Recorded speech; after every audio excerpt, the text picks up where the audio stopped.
lahat paninira po yung sinasabi at obviously, ang objective po, pabagsakin po yung administrasyon ng ating Pangulo at iluklok si Inday. Kasi naman na niya, Mr. Maravillas, binigyan na ng ating Pangulo ng kahati si Inday. Hindi na siya sole caretaker. Nilagayan niya 3. Si Inday, si Bersamin, tapos si Estrella. Kasi naman po, sino bang sisisihin dyan kung hindi si Inday? Iniwan siyang caretaker. Many times.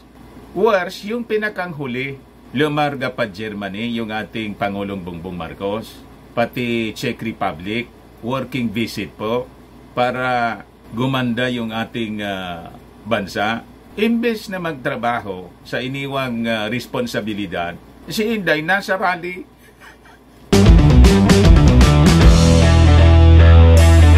Na naman siguro po. Ito'y expected natin, mga kababayan, kasi unang-una, yung ating Pangulong Bongbong Marcos, before na lumarga doon sa papuntang Amerika, inambos interview ng mainstream media, tinanong ng tungkol po sa secret agreement po ni Mao Dig sa China. Reaksyon ng ating Pangulong Bongbong Marcos po, I am horrified niya with the idea. Simple lang yung reaksyon ng ating Pangulong Bongbong Marcos po. Hindi nga po, ilang minutes lang po yung interview. Yung sagot po ni Mao Diggs, napakahaba. Yung papresko niya gagabi, umabot ng 2 oras yata yun. Ayan ba? Talaga niya, Mr.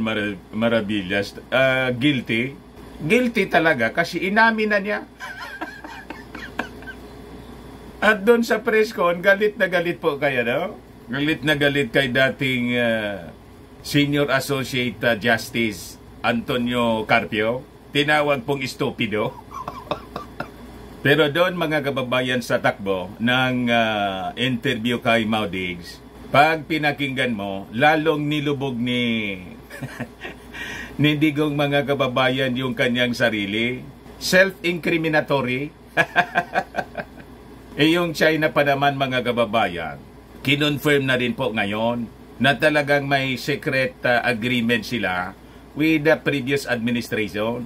So, ito mismo yung sabi ni Mao Ning, gentleman's agreement reached with China under Duterte administration. Sabi mismo ng Chinese Foreign Ministry, mga kababayan.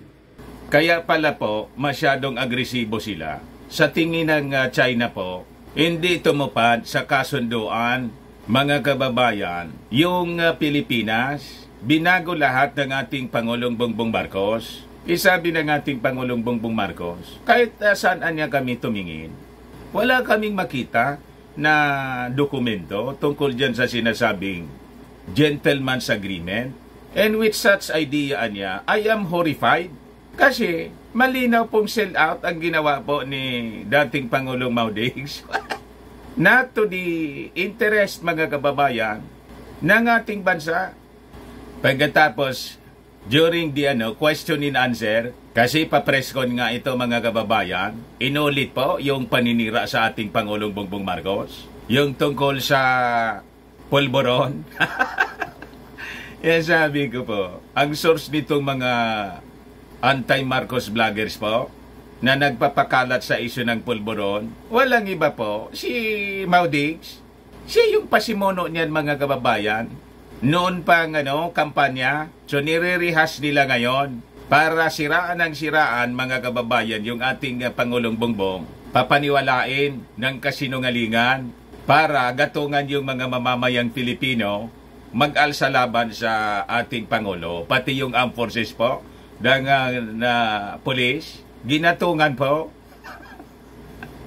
Talaga niya, Mr. Maravillas, dapat na paimbestigahan si Mao Diggs, pati si Roque. Si Roque po, nilaglag dito sa presscon, nilaglag po ni Mao Diggs.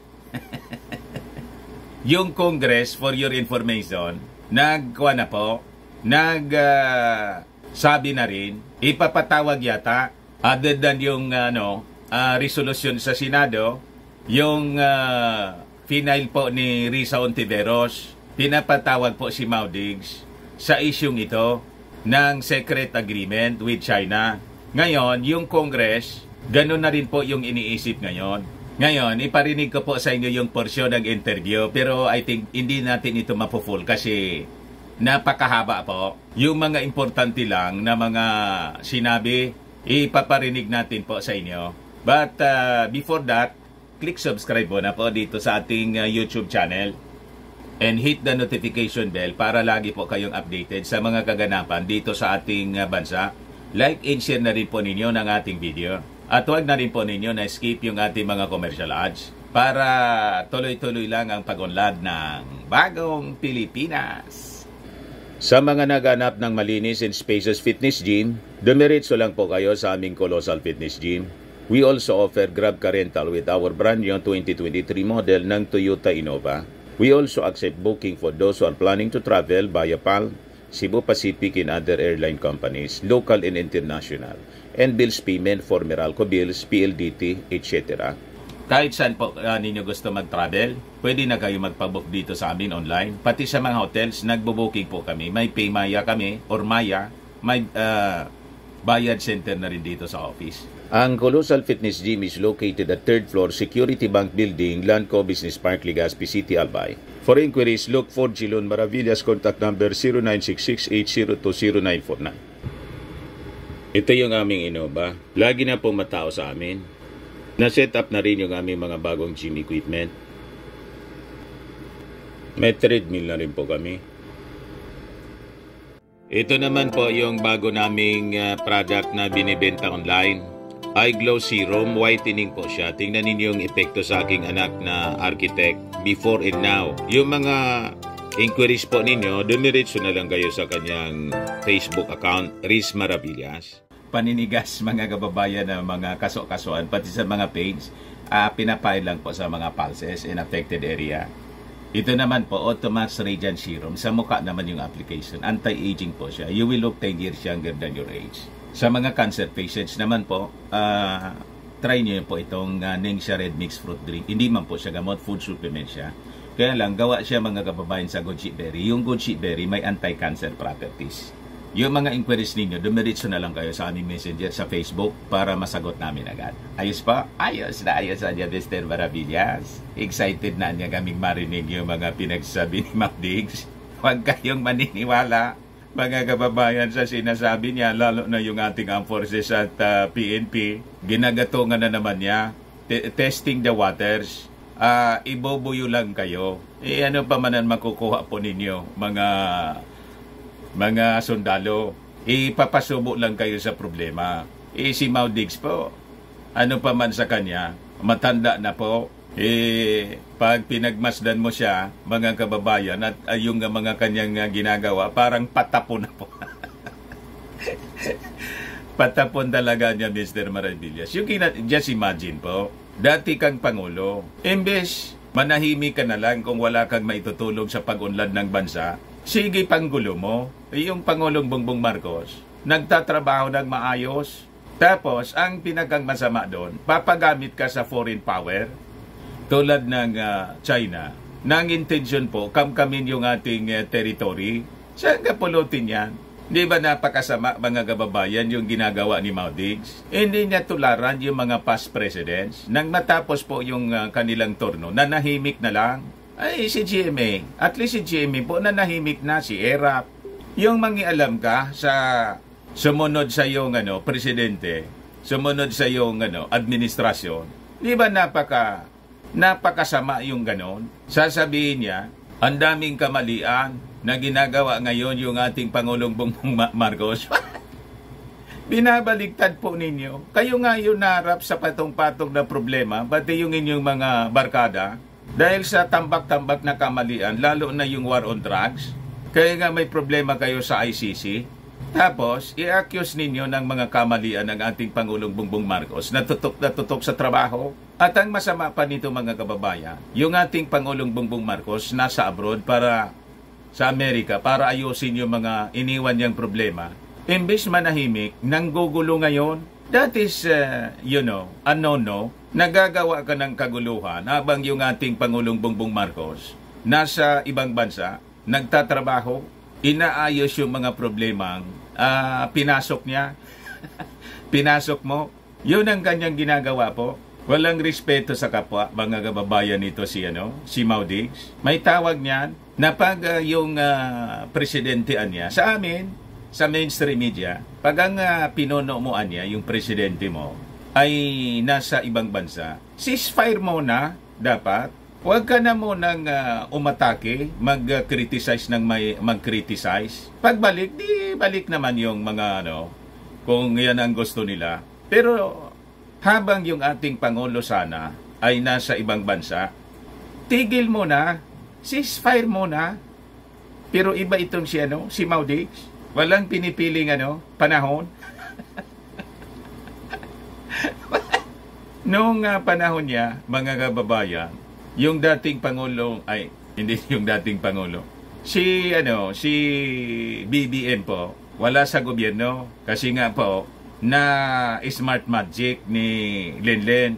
Wala kang marinig po, wala kang marinig sa kanya na mga statement laban sa ginagawa ng presidente ni Mau Diggs. Pero si Mau Diggs po, ang daming sinasabi. Lahat paninira po yung sinasabi. At obviously, ang objective po, pabagsakin po yung administrasyon ng ating Pangulo at iluklok si Inday. Kasi naman na niya, Mr. Maravillas, binigyan na ng ating Pangulo ng kahati si Inday. Hindi na siya sole caretaker. Nilagayan niya 3. Si Inday, si Bersamin, tapos si Estrella. Kasi naman po, sino bang sisisihin dyan kung hindi si Inday? Iniwan siyang caretaker. Many times. Worse, yung pinakanghuli, lumarga pa Germany, yung ating Pangulong Bongbong Marcos, pati Czech Republic, working visit po, para gumanda yung ating bansa. Imbes na magtrabaho sa iniwang responsibilidad, si Inday nasa rally. Rally ng anti-Marcos. Sinong may kasalanan doon? Paano hindi mawala yung tiwala ng ating Pangulong Bongbong Marcos? Kaya hindi na siya iniwan, na siya lang. May magbabantay na sa kanyang 2. Hindi po yun kasalanan, mga kababayan, ng ating Pangulong Bongbong Marcos. Kasalanan mismo ni Inday at ng mga Duterte. Kasi nanggugulo sila. Kayo ni Tim, nanggugulo. Dapat nga mag-resign na si Inday po. Kasi laging kontra siya sa policy ng ating Pangulo. Di po ba? Pero hindi siya, hindi pa siya sinisibak ng ating Pangulo as DepEd Secretary. Malapit na siguro. O ito, mga kababayan, yung papreskon, pakinggan natin yung mga sinasabi rito. Hindi ko natutumbukin po na ganyan. Galing mismo ito sa kanyang Facebook page. Rody Duterte was live press conference April 11,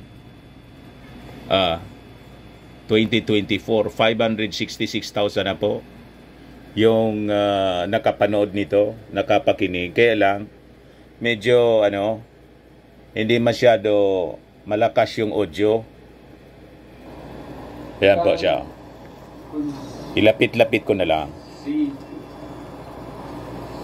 Anything about the report. Hindi gawain ng presidente. And stupid that ex-Justice Carpio. Stupid daw, mga kababayan, si Carpio. Which certainly he was not there. And is beginning to expound on the consequences of the resort or whatever wrong there was committed in the agreement. The fact of having a handshake with President Xi Jinping. The only thing I remember was that status quo. Just a word na walang galawan.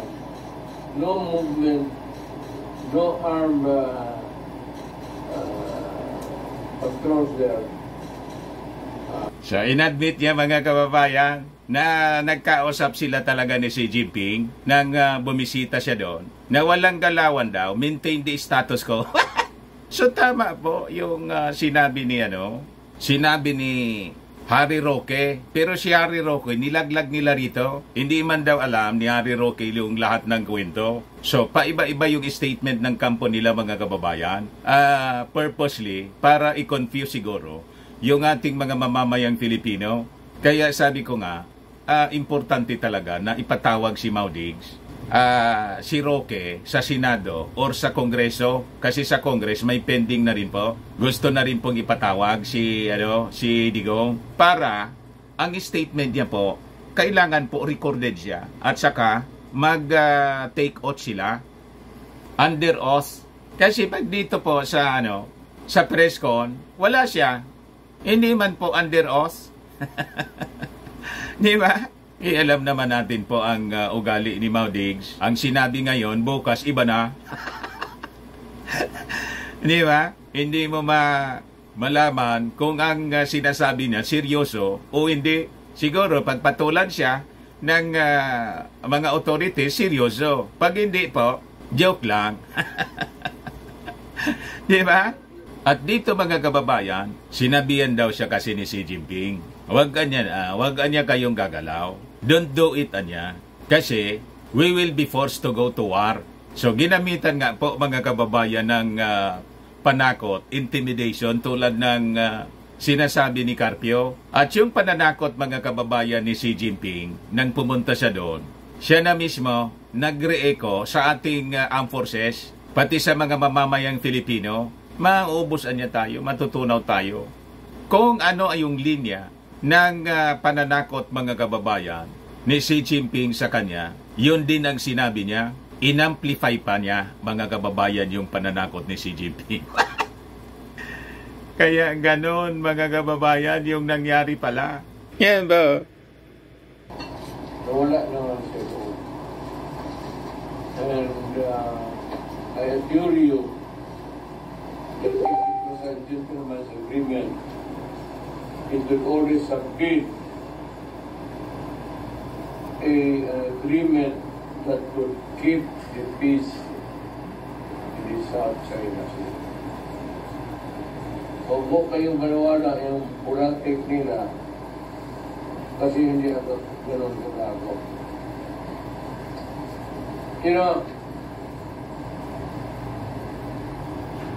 Kaya ako bakit ako tumagal sa AB, sa Lyceum, because after my political science. Ayun, tinawag pa niyang gago si stupido, si Justice Carpio, dahil sa pag-insist ng dating senior associate justice na ipaglaban natin yung Ayungin Shoal. Ayungin Shoal mo anya. Pamigay ko na lang yung South China Sea. Hindi man na niya Palawan yung kinukuha. Talaga po, mga kababayan. Tapos question pa niya yung mga Supreme Court na niya. Decision. Papilangan niya yan. Para, mga kababayan, yung desisyon ng UNCLOS na pumabor na nga sa atin, ayaw i-recognize ni Maudigs po. Yan, sabi niya rito. Pakinggan po ninyo, mga kababayan. I-play ko. I will tell you what would happen. Nobody waits. That is why we navigate through our Mahina yung audio. nuances, our everything that is questionable and just to talk. So itong Carpio na ito, ayun, bakit ko? Kung ibigay ko yung Ayunan Shoal, Ayungin pa. Hindi ka magkako. Ibigay ko na lang yung South China Sea. Ibigay niya daw ang South China Sea.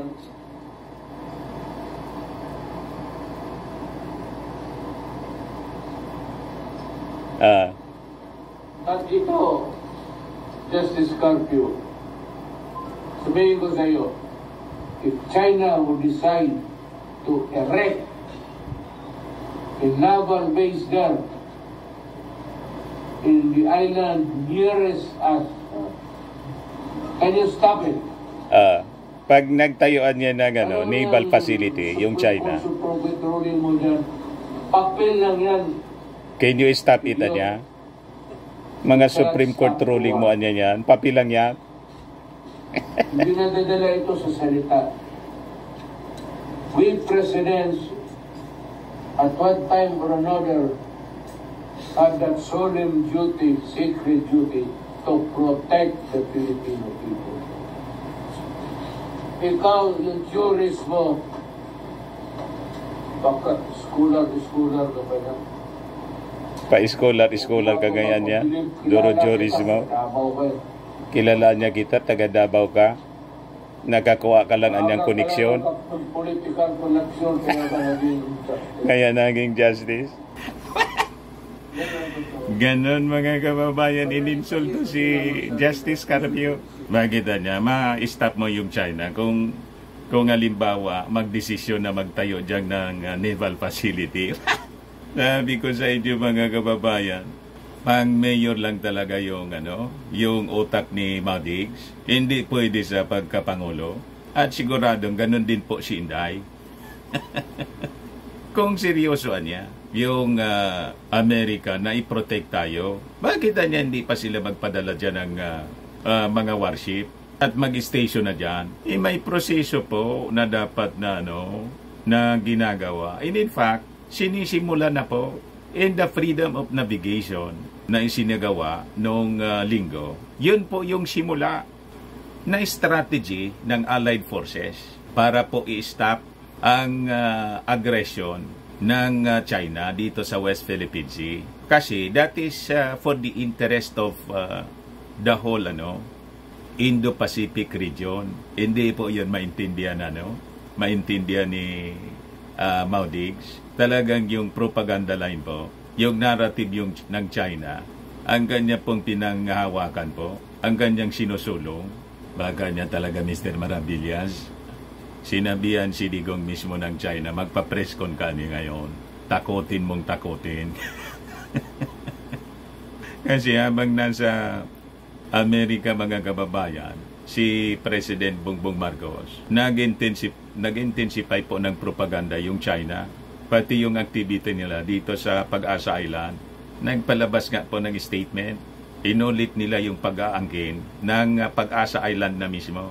Yung occupied natin pong Pag-asa Island na may airstrip na po tayo doon na pinagawa ng dating Pangulong Marcos Sr. Yun na mismo yung inaangkin po, inulit nila.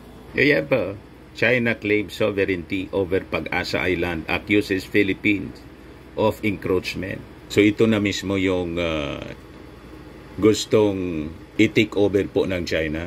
Yan po ang sabi dyan. China asserted its sovereign rights over Pag-asa Island on Thursday, accusing the Philippines in return of illegally occupying the area. This is our waters. I have no other information for you, Chinese Embassy told Inquirer.net in a Viber message when it was asked about the reported presence of its vessels near Philippine-governed Pag-asa Island earlier this week. Sangye daw, Pag-asa Island is illegally occupied by the Philippines. China has sovereignty over Nansha, Condao, Songye Condao, including Huangyan Dao, Songye Dao, and their adjacent waters, and has sovereign rights and jurisdiction over relevant waters. Yun ang strategy po ng China. Yung mga lugar sa paligid niya, pinapangalanan po ng Chinese name. Tapos, i-claim nila. Ganon din po ang problema ng India sa kanila.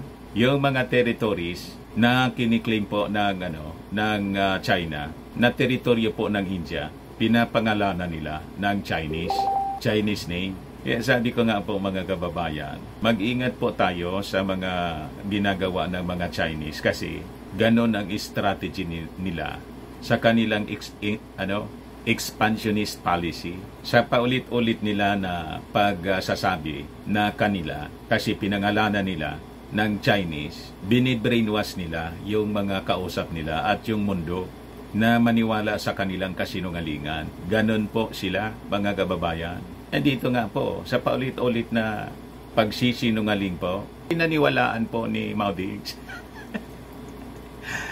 Pati yung pananakot po sa atin, pinaniwalaan. Fear-mongering. Papasok sila sa gira to intimidate us, mga kababayan. Kaya ito na, yung mouthpiece nila, mga kababayan, si Mao Diggs dito. Yung narrative ng China, yung fear-mongering po. Siya na yung nananakot sa atin. Sabi ni Mao Diggs, what can you do, Anya? Justice Carpio, Anya, answer. America. You're a crybaby. Always America, America, America. Lagi na lang Anya, Amerika. Speech of Marcos. We will be brave there. We have ships there patrolling alongside with the American ship. What?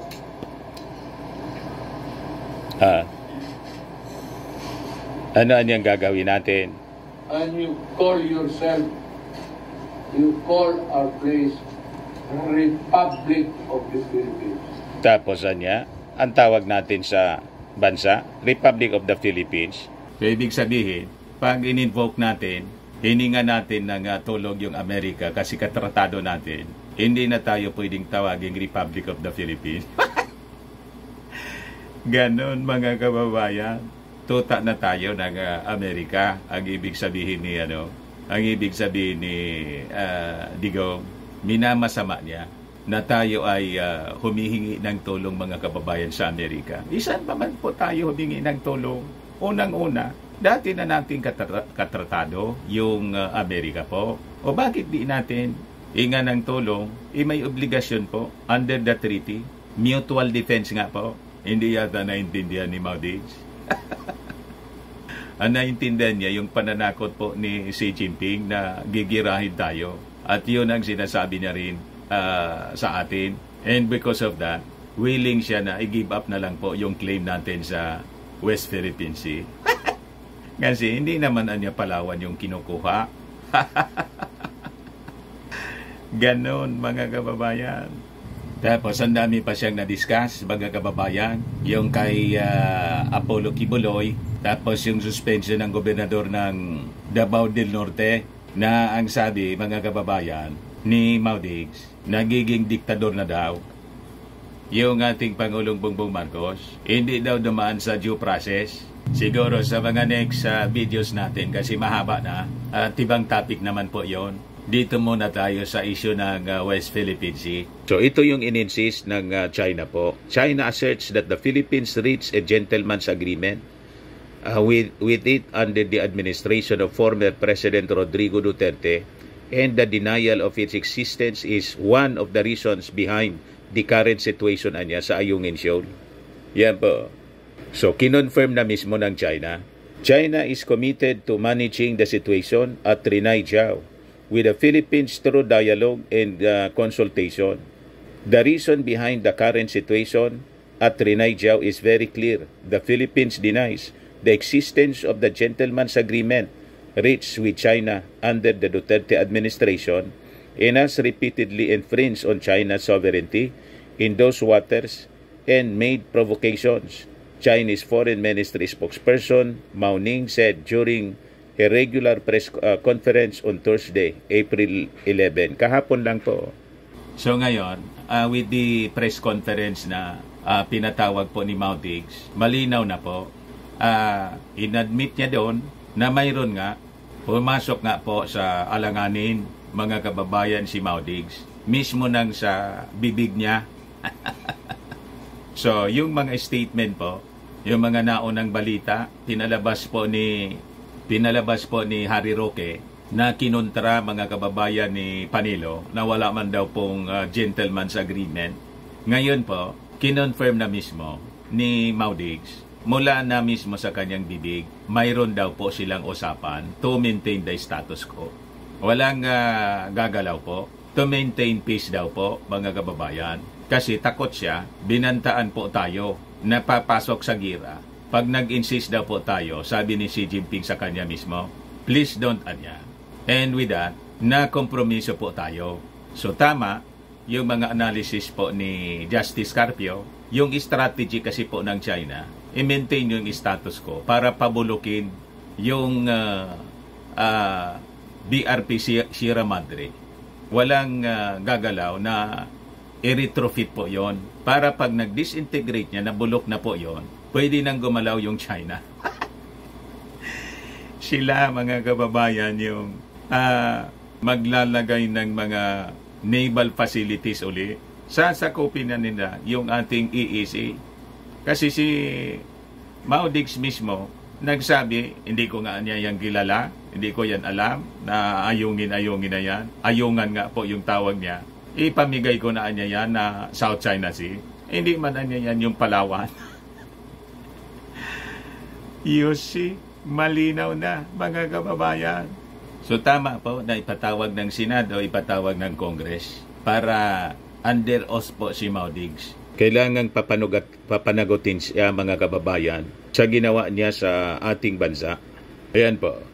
House Leader urges Congressional Inquiry into Duterte Sea Gentleman's Agreement. House Majority Leader in Zambales 1st District Representative J. Conggon urges for Congressional Inquiry into the Gentleman's Agreement between former President Rodrigo Duterte and Chinese President Xi Jinping concerning the West Philippine Sea, expressing grave concerns over the potential compromise of the Philippines' territory and sovereignty. The integrity of our nation's sovereignty cannot be subjected to clandestine agreement that undermine the rights of the Filipino people. It is imperative that we shed light on any agreements or arrangements that could potentially compromise our country's sovereignty and territorial integrity. The Filipino people deserve to know the truth and hold accountable those responsible for any actions that may jeopardize our national interest, sabi po niya. So, yan na muna po, mga kababayan, kasi mahaba yung kung iisa-isahin natin yung mga sinasabi ni Mao Diggs, baka mahirapan kayo ma-digest. Mainis lang kayo kasi mahaba yung discussion. I-series natin ito po sa mga susunod nating uploads para madaling maintindihan po natin at makapag-decide tayo ng tama, kasi si Mao Diggs po nanggagatong uli ng gulo. Gusto niyang gatungan yung pag-alsa ng mga mamamayang Pilipino, pati yung ating military at saka police. Mananawagan daw siya, mga kababayan. Warningan na natin po yung ating forces. At sa bagay, mga professionals na naman po kayo.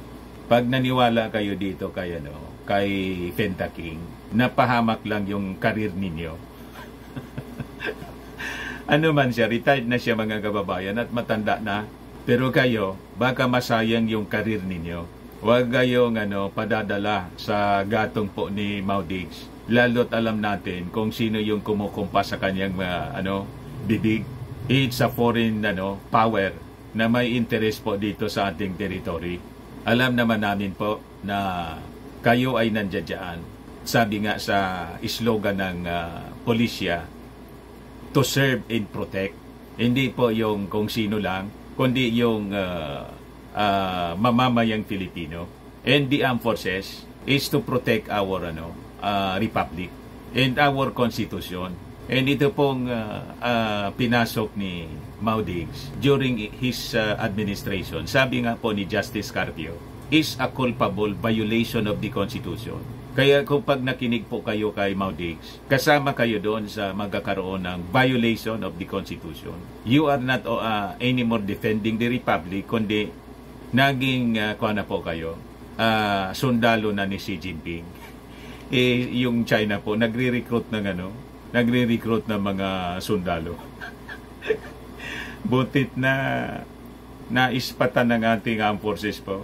Active and retired, may massive recruitment po online.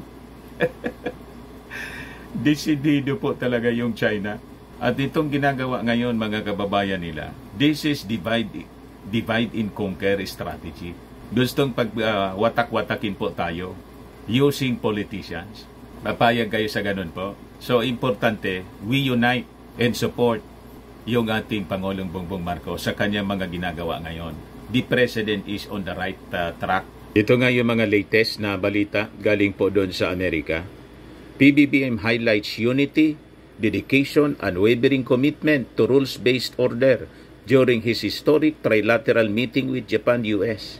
Sabi niya, facing the complex challenges of our time requires concerted efforts on anyone's part, a dedication to a common purpose, and an unwavering commitment to the rules-based international order.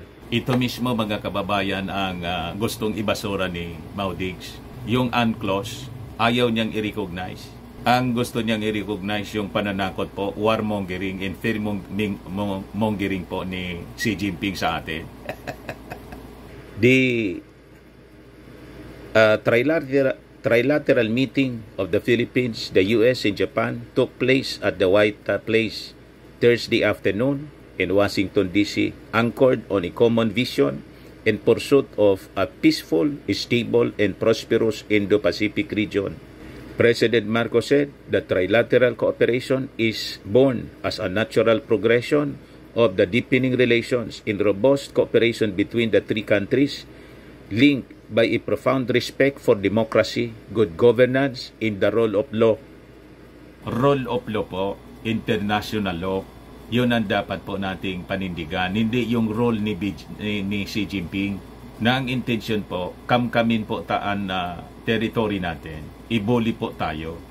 Pati yung mga neighboring countries niya tulad ng India, Japan, ganun yung ginagawa. So importante yung ating pagkakaisa po. Pag hindi, lalong ma-involve din po si Xi Jinping. Yun ang nangyari po during the administration of Digong. Kasi submissive and subservient po si Digong kay Xi Jinping. Hindi siya nanindigan sa tama. Kaya sabi diyan, today's historic summit is a culmination of several preparatory engagement between our foreign ministries, our national security advisors, and our vice ministers, as well as the conduct of trilateral maritime exercises and joint development cooperation. So magiging sunod-sunod po yung military exercises. Sabi ko nga po, sa susunod na mga araw, baka mag-station na dyan ng permanente ng mga warship ng Amerika at Japan, pati Australia, para magbantay po sa joint development cooperation. So possibly, sisimulan na rin po yung oil and gas exploration and drilling diyan po sa West Philippine Sea. Nakabantay yung Amerika, nakabantay yung Australia, nakabantay yung Japan para hindi po makapurma si Xi Jinping. Yun hindi naisip po kasi ayaw po ni Maudigs. Hindi niya naisip. Ayaw niya kasi ang gusto lang niya po si Xi Jinping. Love niya daw po kasi si Xi Jinping. But anyway, unti-unti naintindihan ng mamamayang Filipino ang posisyon ng ating Pangulong Bongbong Marcos at may majority support po. Kaya nga po sa latest Okta Research Survey, 31% sumusuporta sa ating Pangulong Bongbong Marcos and 20% na lang po sa pamilya Duterte. At dito po sa issue ng West Philippine Sea, 78% sa mga ating mga mamamayang Filipino ang willing to defend our country. So the rest, iyon po yung mga DDS at kombinasyon ng mga DDS at mga hudas. Hudas sa ating bansa. Maya kayo, nakalimutan na ninyo yung lupang hinirang natin sa manlulupig di kapasisiil ang mamatay ng dahil sa iyo. Si Maudigs po, nanginginig sa pananakot po ni Xi Jinping, napapasok daw siya sa gira. Hindi nga niya mapasurrender yung leader ng Taiwan. Babae yun, mga kababayan, yung dating leader ng Taiwan, naninindigan po. Ang liit ng Taiwan po, tayo pa, mas malaki naman tayo sa Taiwan, mga kababayan. At may mutual defense treaty pa tayo sa Amerika. And we have our mga pinasok na defense agreement with Japan, Australia. Pati yung India ngayon, tumutulong na sa atin. Kaya po, ginugulo tayo ng China para umatras tayo at hindi tayo, gusto nila, dialogue daw lang sa kanila. Para panalo sila, mga kababayan, makipag-dialogue tayo sa kanila. Mga manluloko sila, paano makipag-dialogue sa kanila? Di ba? Kaya nagagalit nagagalit po si Xi Jinping sa ginagawa ng ating Pangulong Bongbong Marcos kasi tama, talo kasi sila dito sa strategy ng ating Pangulong Bongbong Marcos. They will force to push back. They will they will be pushed to retreat o matras, mga kababayan, kasi we continue on pushing back, and that is the right action na dapat pong ginagawa natin kasi sila yung umabante ng umabante. Wala na tayong matrasan. Pag umatras pa tayo, lalamunin na po ang buong Pilipinas. Mawawalan tayo ng bansa. Tama pa, mga kababayan? Ayan man lang. Next time na yung iba nating mga topics dito po sa presko ni Mau Diggs. Ako po si Dante Maravillas. Bye-bye po. God bless.